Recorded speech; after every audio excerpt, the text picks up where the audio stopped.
What's up, PSU? I'm Will, one of the editors on the site. This is John. I'm Freelancer.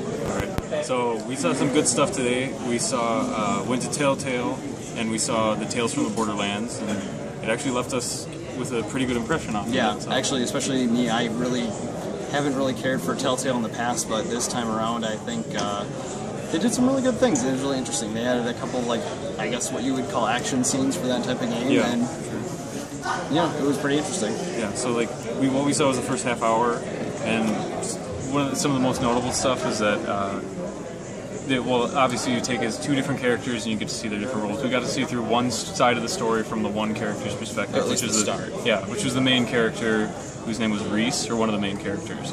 So we saw his whole thing as the one side of the story that led up to it. There was one part where he was able to call in one of the robots from Hyperion because he was having a flashback. So that was a cool way to and he was able to take control of the robot during the whole thing.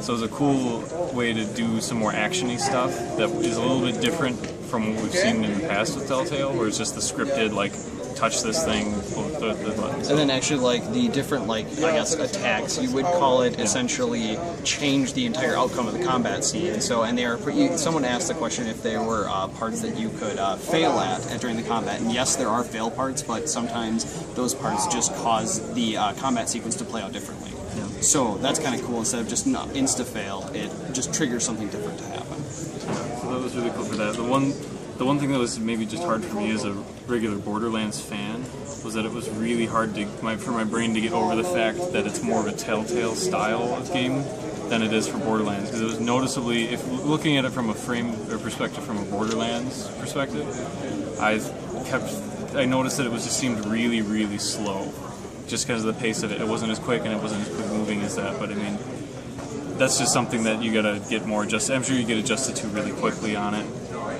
But they had a cool callback right at the end where Zero came flying in during the end of one of the story tales. And they said that there will be characters from the prior Borderlands making appearances, yep. And obviously new characters like they do in new games. But then obviously too, Zero could have not appeared at all in the demo we saw because there were 4 choices and each choice makes a completely different outcome for that. So, and that influences the storytelling of the other character when they go back and say, no, this is what actually happened. So there's a lot of cool stuff in that. So I mean, that's pretty much the main points we hit on from what we saw. So yeah, we'll keep you updated with more information throughout E3 on PSU.com. Keep refreshing that homepage, and thanks for tuning in and watching. We'll keep you updated. So see you guys. Later.